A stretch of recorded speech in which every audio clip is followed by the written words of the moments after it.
Salam sejahtera di dalam kasih Yesus Kristus. Kita berjumpa lagi di acara Baku Kasih Kuat Iman. Sungguh suatu kesempatan yang mulia yang harus kita hargai. Kita terima sebagai kasih dari Tuhan untuk torang semua. Saudara-saudara, mari kita berdoa. Terima kasih Tuhan, kasih setia Tuhan menyertai kami, sehingga kami dapat lagi berjumpa di tempat ini, dalam kesempatan yang baik ini, di acara Baku Kasih Kuat Iman. Tuhan, kami akan baca Alkitab dan dengarkan firman-Mu. Kami mohon Roh Tuhan kiranya menyertai kami. Roh Kudus tuntun kami, sehingga kami semua boleh dikuatkan dan dapat bersama-sama dalam sukacita iman mendengarkan suara-Mu. Kami akan baca Alkitab. Kiranya kami semua terbuka hati dan pikiran untuk mendengarkan suara Tuhan. Ini doa kami, permohonan kami, dalam nama Tuhan Yesus. Amin. Saudara-saudara, Filipi 2 ayat 1-11 dengan perikop, nasihat supaya bersatu dan merendahkan diri seperti Kristus. Jadi, karena dalam Kristus ada nasihat, ada penghiburan kasih, ada persekutuan roh, ada kasih mesra dan belas kasihan. Karena itu sempurnakanlah sukacitaku dengan ini. Hendaklah kamu sehati sepikir, dalam satu kasih, satu jiwa, satu tujuan. Dengan tidak mencari kepentingan sendiri atau puji-pujian yang sia-sia. Sebaliknya, hendaklah dengan rendah hati yang seorang menganggap yang lain lebih utama daripada dirinya sendiri. Dan janganlah tiap-tiap orang hanya memperhatikan kepentingannya sendiri, tetapi kepentingan orang lain juga. Hendaklah kamu dalam kehidupan bersama menaruh pikiran dan perasaan yang terdapat juga dalam Kristus Yesus, yang walaupun dalam rupa Allah, tidak menganggap kesetaraan dengan Allah itu sebagai milik yang harus dipertahankan, melainkan telah mengosongkan dirinya sendiri dan mengambil rupa seorang hamba dan menjadi sama dengan manusia. Dan dalam keadaan sebagai manusia, ia telah merendahkan dirinya dan taat sampai mati, bahkan sampai mati di kayu salib. Itulah sebabnya Allah sangat meninggikan dia dan mengaruniakan kepadanya nama di atas segala nama, supaya dalam nama Yesus bertekuk lutut segala yang ada di langit dan yang ada di atas bumi dan yang ada di bawah bumi. Dan segala lidah mengaku Yesus Kristus adalah Tuhan, bagi kemuliaan Allah Bapa. Demikianlah bacaan Alkitab.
Saudara-saudaraku yang Tuhan Yesus kasihi,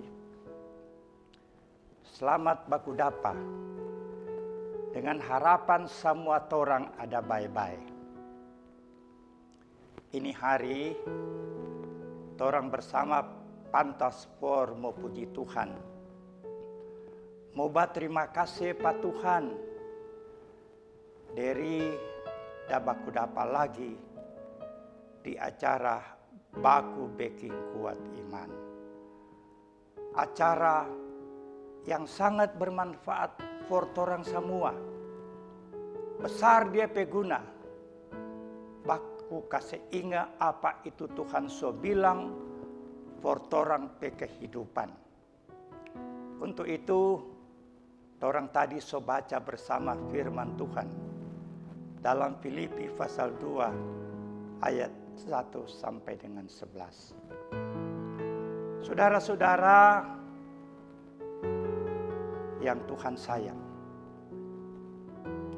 itu kota Filipi ada di daerah yang dia bernama Makedonia.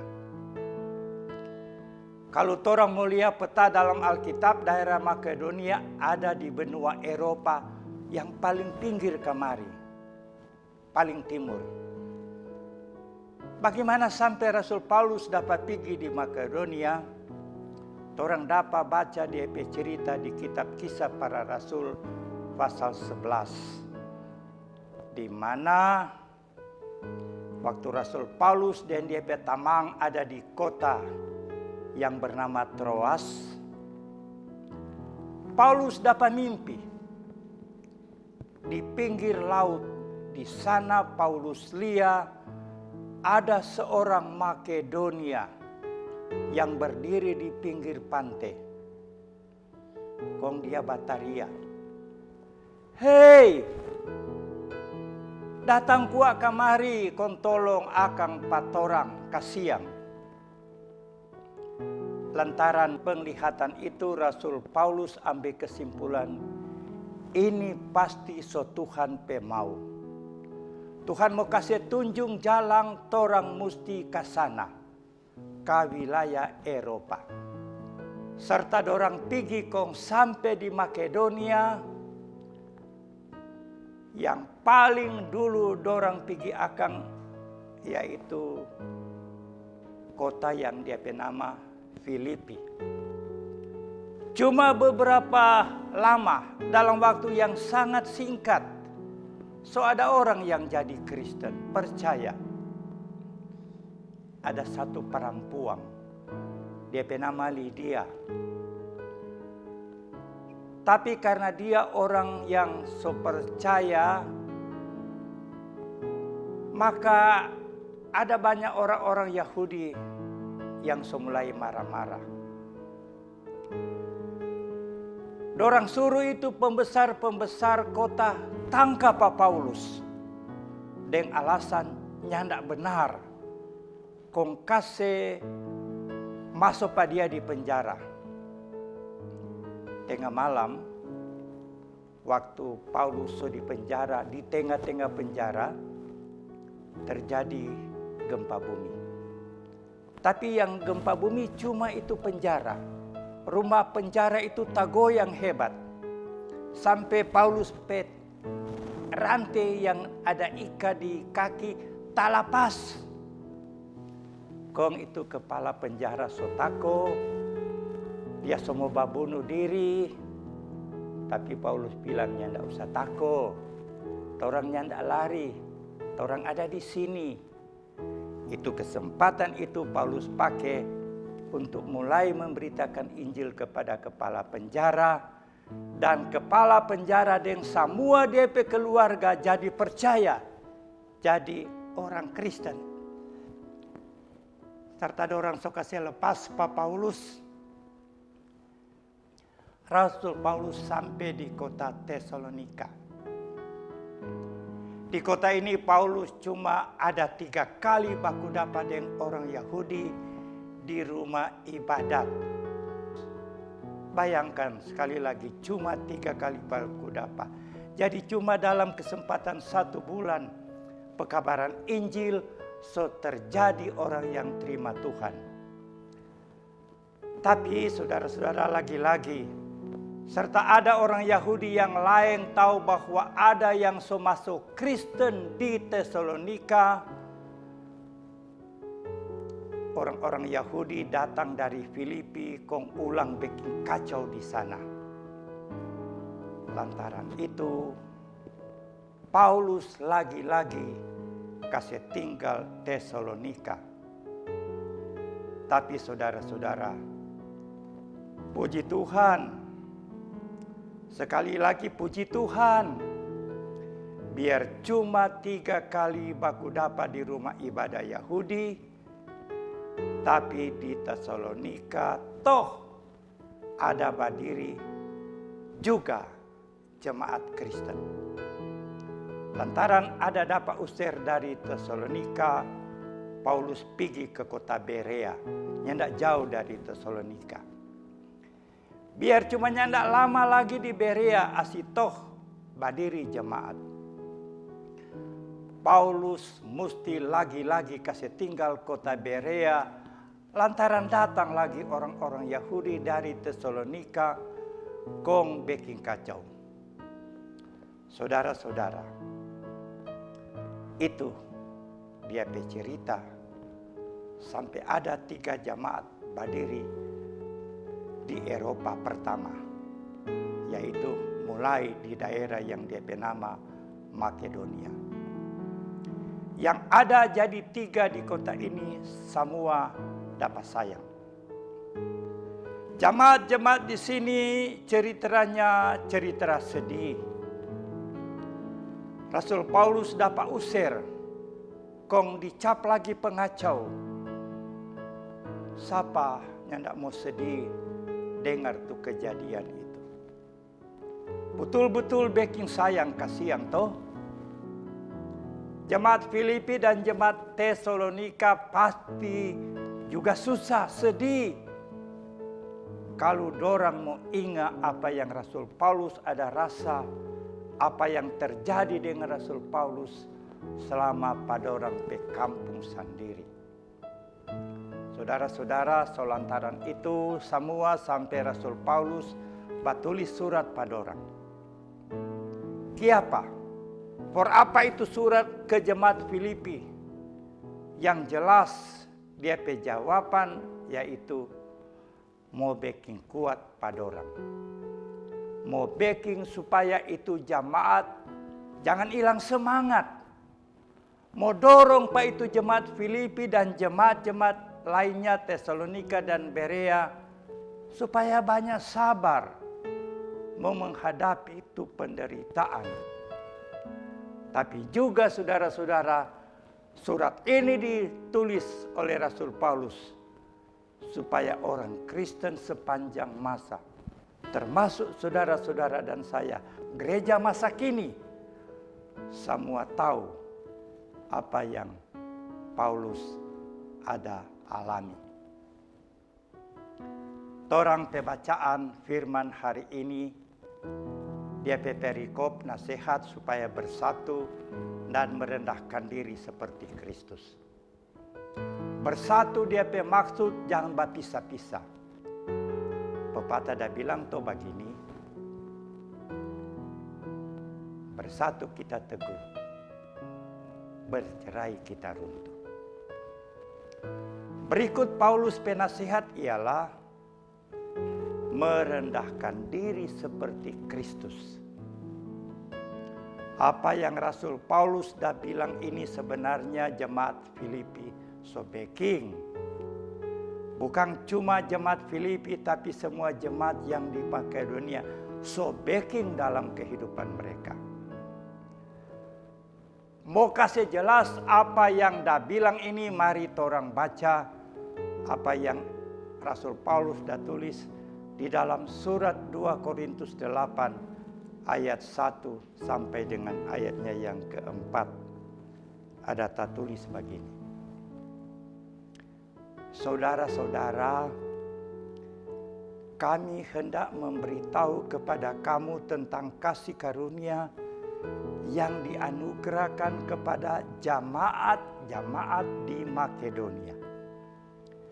Selagi dicobai dengan berat dalam pelbagai penderitaan, sukacita mereka meluap, dan meskipun mereka sangat miskin, namun mereka kaya dalam kemurahan.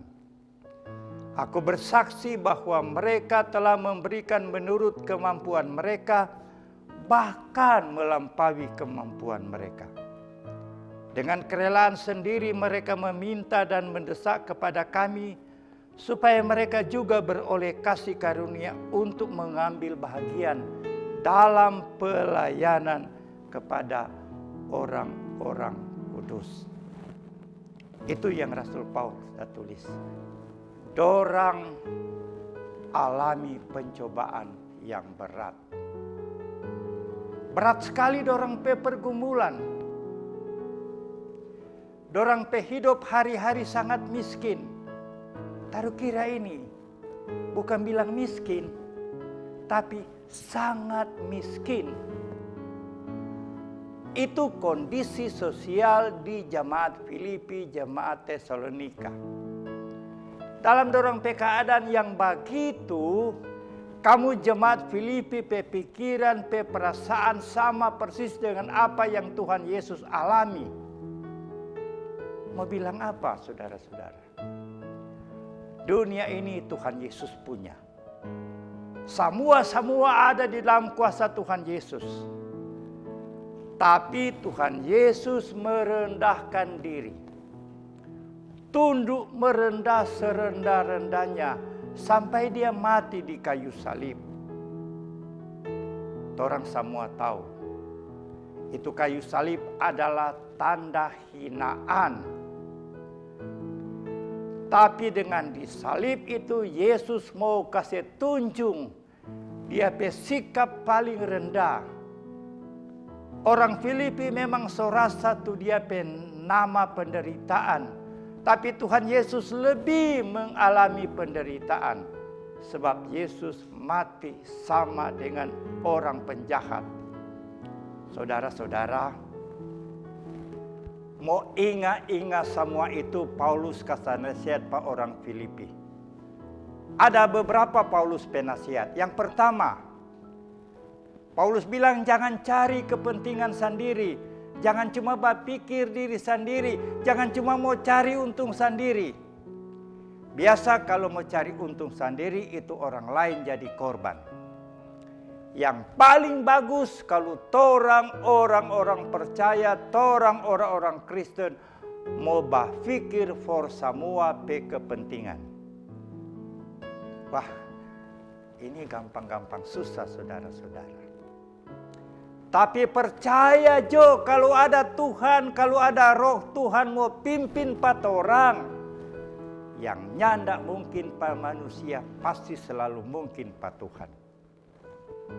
Dalam sejarah gereja, banyak tokoh iman, biar orang senang hidup di dunia maju. Tapi dorang serahkan, dorang pediri, datang bekerja di daerah penginjilan, dengan segala dia pe kesusahan. Pendeta Dunibir datang di Pulau Mongondo. Tinggal di tengah-tengah utang. Bekerja untuk kebaikan manusia. Yang kedua, Rasul Paulus bilang jangan cari pujian yang sia-sia. Sifat orang dunia itu makan puji. Mungkin saya juga makan puji, mungkin saudara-saudara juga makan puji. Kalau bercerita, oh luar biasa dia pe pandai, luar biasa dia pe baik, luar biasa dia pe jago. Dia pe istri, dia pe anak-anak, semua nyanda ada yang mau lawang. Paulus katakan itu puji-pujian yang sia-sia, yang nyanda dia pe guna. Rasul Paulus sekali lagi tegaskan, kalau orang Kristen yang baik, kalau orang Kristen yang benar, kalau orang Kristen yang hebat, yang jago, mesti rendah hati. Dengan kata-kata itu Paulus mau bilang backing sama semua. taruh kira semua. Kalau tolong semua. Jangan cuma pilih-pilih orang. Kalau orang Kristen yang benar nih boleh ada itu pilih kasih. Tidak ada dalam pikiran orang Kristen tergantung kita suka atau kita tidak suka. Saudara-saudara dalam kasih Tuhan Yesus. Kalau orang mau suka tahu bagaimana tuh orang-orang Kristen di daerah Makedonia, notabene termasuk orang Kristen di Filipi, mari orang lihat, orang baca apa yang Rasul Paulus tulis di surat 1 Tesalonika pasal 1. Yang pertama saudara-saudara. Di pasal 1 ayat 6 ada tertulis begini. Kamu telah menjadi penurut Tuhan. Penurut kami berarti itu jemaat ada iko apa itu Paulus permintaan. Tetapi juga Paulus katakan kamu telah menjadi penurut firman. Itu berarti bahwa apa yang Tuhan ada perintah, ada suruh, ada lakukan, itu jemaat-jemaat di Filipi, itu jemaat-jemaat di Tesalonika, so baking semua. Orang jemaat masa kini bagaimana? Apakah saudara-saudara, apakah kita semua sebagai gereja, sebagai persekutuan, so jadi penurut firman? Atau sebaliknya, jadi pangmalawang?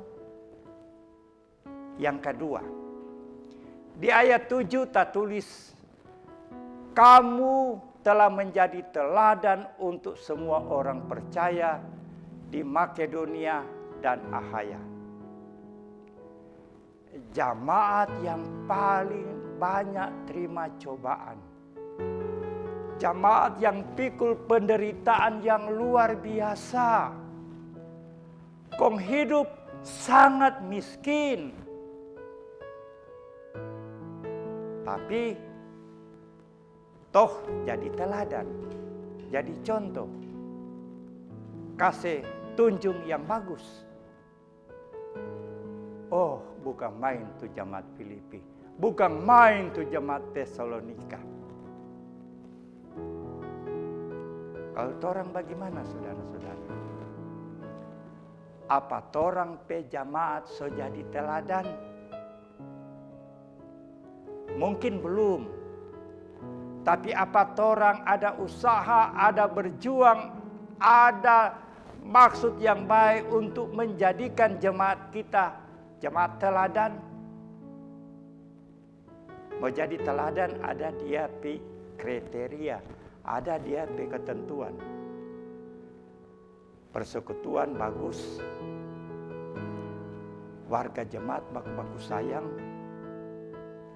berdiakonia baik-baik, bukan cuma pas sesama anggota jemaat, tapi for semua manusia yang ada di sekitar, biar beda keyakinan. Jemaat teladan adalah jemaat yang iko betul itu aturan dalam tata gereja. Kalau sekarang so sistem 50%, apa so taat, so setia dengan tuh sistem itu? Atau masih ada yang jaba atur sendiri?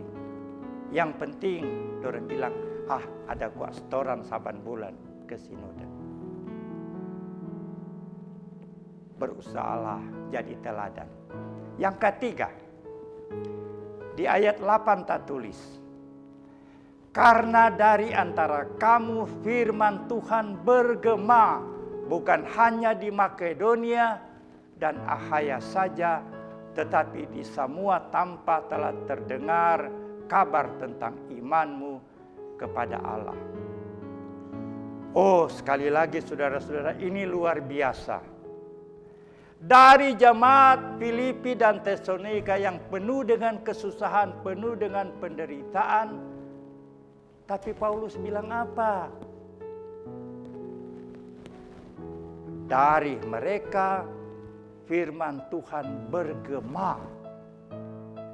Pokoknya so tasiar di mana-mana, so bergema di mana-mana, bukan soal besai, bukan soal jahat, bukan soal pangmalawang, tapi tasiar tentang dorang pe iman, dorang pe keyakinan begitu kuat, penuh pengharapan, dan sungguh-sungguh berserah kepada Tuhan, biar susah. Yang keempat, orang Kristen di sana bilang sangat miskin, tapi dorang kaya dalam kemurahan. Sangat miskin harta, sedang memakan hari-hari susah. Apa yang dorang cari, apa yang dorang dapat ini hari cukup for mau makan ini hari. Kalau esoknya tidak kerja pastinya tidak mau makan. Tapi dorang percaya ada Tuhan Yesus. Tuhan pasti mau kasih pada dorang apa yang dorang perlu saban hari. Dorang hidup cuma karena percaya. Cuma tahu pasti Tuhan mau buka jalan. Pasti Tuhan mau kasih berkat dorang pe hidup. Orang itu betul-betul hidup berserah pada Tuhan. Kalau soal harta dorang sangat miskin. Tapi kalau soal pelayanan, kalau soal bakase persembahan, dorang luar biasa. Kalau soal mau bantu pelayanan, kalau soal mau tolong orang lain yang jatuh susah, so dorang itu paling lebe-lebe dulu mau baku bantu, mau buka tangan, mau tolong. Paulus bilang mereka telah memberi diri menurut kemampuan mereka, bahkan melampaui kemampuan mereka. Mereka memberikan lebih banyak dari apa yang kami harapkan. Kehidupan pesusah, tapi toh terbuka tangan untuk melayani. Dan itu yang dimaksud dengan kaya dalam kemurahan. Saudara-saudara, orang ini nyandak tahu alami sama dengan jemaat Filipi. Tapi pertanyaan, apa orang kaya dalam kemurahan? Apa orang perhatian kebutuhan pelayanan gereja? Tapi mungkin ada yang mau bilang orang jamaat hidup jauh lebih susah dari itu pelayan-pelayan yang sehidup makmur. Kok apa lagi? Ada tuh hamba-hamba Tuhan yang nyanda ja perhatikan patorang. Ini jemaat ja bilang. Tapi maaf saudara-saudara, maaf rekan-rekan pelayan, mudah-mudahan jo nyanda ada yang begitu. Nyanda ada yang kurang perhatikan orang miskin, tapi layani dengan baik orang yang ada. Sekali lagi, mari kita belajar dari surat Filipi ini. Luar biasa orang pemiskin. Paulus layani dengan baik, tapi luar biasa hasil dari pekabaran Injil Paulus. Mereka menjadi orang-orang yang kaya dalam kemurahan. Dengan apa yang diuraikan sampai di sini, kita orang lebih gampang dapat mengerti apa yang Rasul Paulus tulis for orang-orang di Filipi. Lebih khusus orang pembacaan hari ini. Kalau Rasul Paulus menasihati jemaat Filipi untuk merendahkan diri seperti Kristus, bukan karena dorang belum backing itu, tapi sekaligus menguatkan mereka, meneguhkan mereka bahwa apa yang dorang so backing di dorang pe hidup hari-hari yang lalu betul dorang iko, dorang turut apa kata firman. Saudara-saudara, mari semua orang-orang Kristen masa kini jadi seperti orang Filipi. Jadi penurut firman Tuhan. Jadi teladan untuk semua orang percaya. Jadi jamaat yang menggemakan firman Tuhan kemana-mana. Dan jadi orang kaya dalam kemurahan biar hidup hari-hari susah. Mari terus torang minta Tuhan karuniakan rohnya, supaya torang kelak akan mewujudkan hidup baru seperti orang-orang di Makedonia. Puji Tuhan, Tuhan memberkati kita, Tuhan memberkati saudara-saudara dalam kehidupan dan kerja. Amin.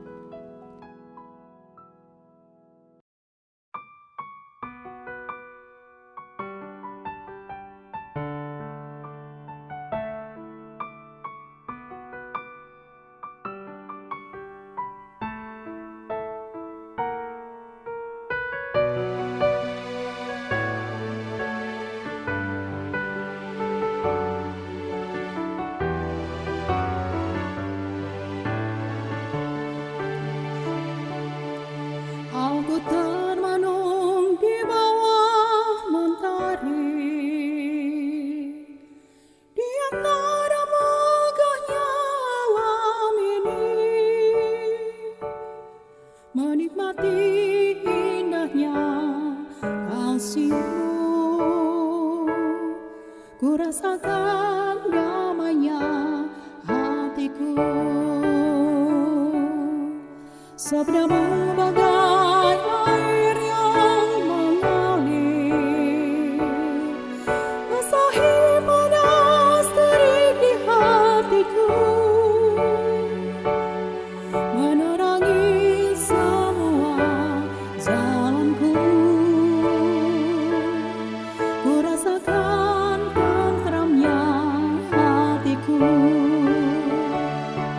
Jangan biarkan damai ini pergi. Jangan biarkan semuanya berlalu. Hanya pada-Mu Tuhan, tempatku berteduh dari semua kepalsuan dunia.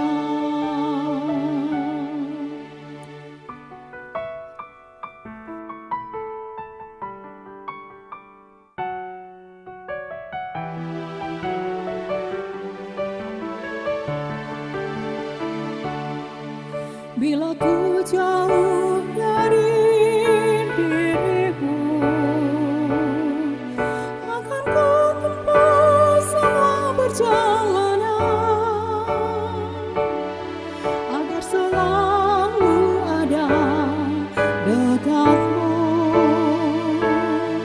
Biar ku rasakan lembutnya kasih-Mu. Jangan biarkan damai ini pergi. Jangan biarkan semuanya berlalu. Hanya pada-Mu Tuhan, tempatku berteduh dari semua kepalsuan dunia. Jangan biarkan damai ini pergi. Jangan biarkan semuanya berlalu. Hanya pada-Mu Tuhan, tempatku berteduh dari semua kepalsuan dunia. Dari semua kepalsuan dunia.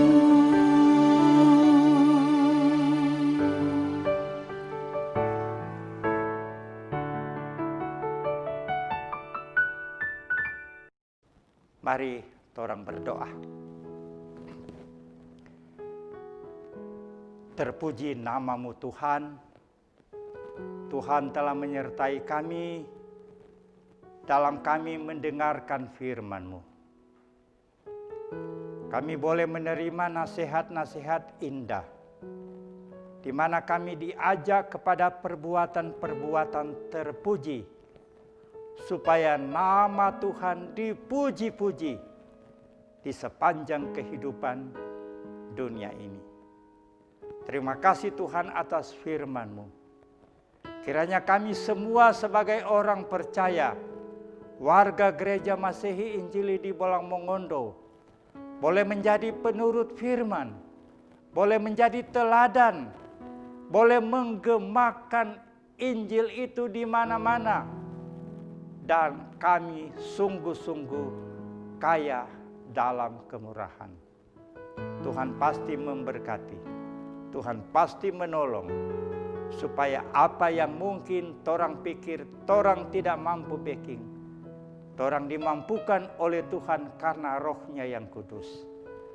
Tolong Tuhan Gereja Masehi Injili di Bolang Mongondo, tolong semua hamba-hambamu, pendeta, penatua, diaken, bahkan semua yang bekerja di komisi umum dan komisi pelayanan khusus. Kepada Tuhan kami berserah. Tuhan, kami berdoa bagi pemerintah kami, penuh pergumulan sehubungan dengan belum berhentinya wabah virus corona. Tuhan, tolong pemerintah kami buka segala kemungkinan yang terbaik supaya mereka dapat berbuat sesuatu bagi kehidupan masyarakat dalam mengatasi virus corona ini. Dan ajar kami selaku masyarakat untuk taat kepada apa yang dikehendaki pemerintah demi kebaikan bersama. Kiranya kami menjadi warga negara yang setia, yang taat, yang mau berbuat sesuatu bagi keselamatan bangsa dan negara ini. Terpuji-puji nama-Mu Tuhan. Ini doa kami, ini syukur kami. Dalam nama Tuhan Yesus kami berdoa. Amin. Saudara-saudara, kiranya damai sejahtera Tuhan, kasih karunia Tuhan, berkat Tuhan akan terus menyertai kita dalam semua kerja pelayanan, dalam kehidupan kita sesuai dengan profesi masing-masing. Tuhan berkati, Tuhan tolong, terpuji nama Tuhan. Sekali lagi, salam damai dalam kasih Tuhan.